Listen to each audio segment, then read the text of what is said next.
All right, so the Torah, what is the Torah? The Torah is the first 5 books of Moses, the first 5 books of the Bible. All right, so that's Genesis, Exodus, Leviticus, Numbers, Deuteronomy. Those are the first 5 books. It sometimes is called the Pentateuch, but it's more properly called the Torah. Sometimes the Jews call it the Chumash, which just means 5, and so does Pentateuch, means 5. All right, so we're just talking about these first 5 books of Moses. Why are the first 5 books so important? Well, just like a foundation of a building is so important, because everything else is built upon that. If you go back and you look in the prophets, what are they calling people to do? To go back to God's Torah. Right? What do we see in the Psalms generally? They're talking about how wonderful your law is, which is the word Torah, right?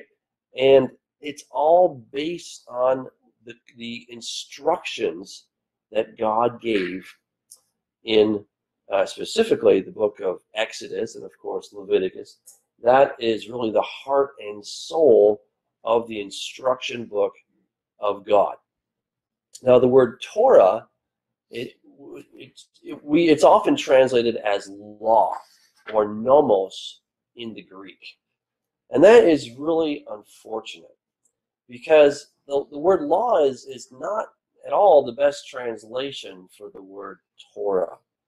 Torah comes from the idea of to teach, to instruct, but it actually goes back further. The word yara actually means to take aim or to shoot. It's like to shoot an arrow, right? So you have this idea of aiming for something, and that's the basis of the word Torah.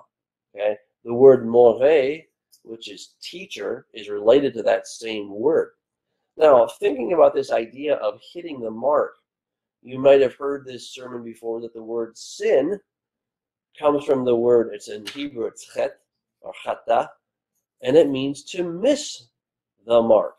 Okay, so if Torah is related to this idea of shooting an arrow to hit a mark, and sin is missing the mark, then that means that sin is not observing the instructions of God, not observing the Torah of God. It's really very, very simple. And unfortunately, somehow we have made it incredibly complicated. If we look at 1 John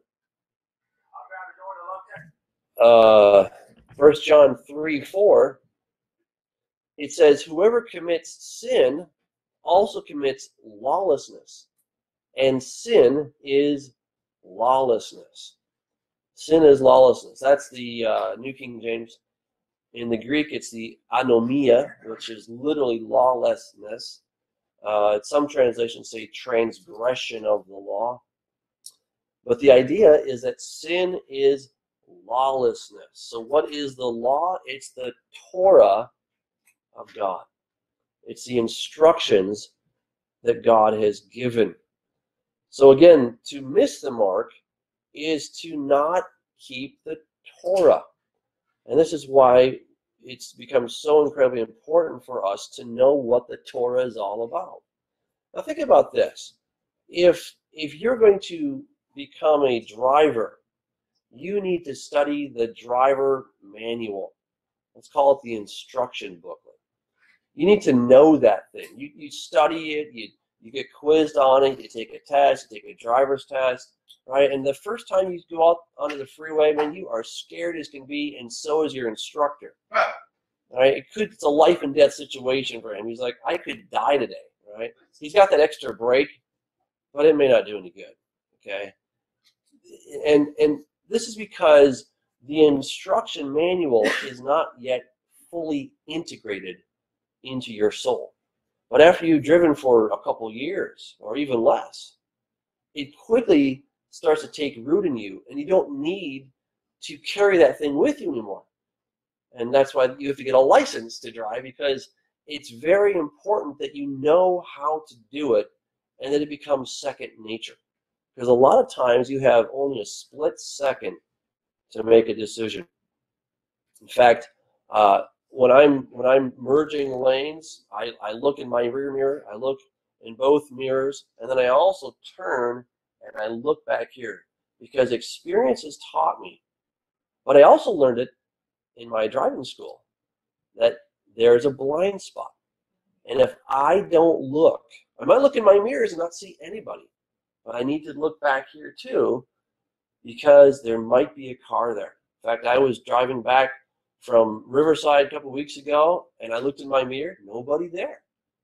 And I thought, well, I better look just in case. And whoa, there was somebody right there, because I was thinking, oh, maybe I'll just pull over, but I'm like, oh, I better look, right? Experience has taught me, and the instruction book taught me that I need to look. All right, so because I took that precaution, guess what? My life was probably spared that day. At the very least, my car was spared, right? So I didn't suffer property damage. I didn't suffer any kind of physical damage or even potentially death. So what I learned in driving school and in the driving manual saved me a lot of pain. It was for my good that they taught me to look back this way, to not always trust my mirrors, but to take a second look, because there could be something there. And that's what the instructions of God are all about. Think of maybe a pilot's manual. You want your pilot to have that thing internalized, don't you? You don't want it to be up there flipping through the pages. Now what do I do?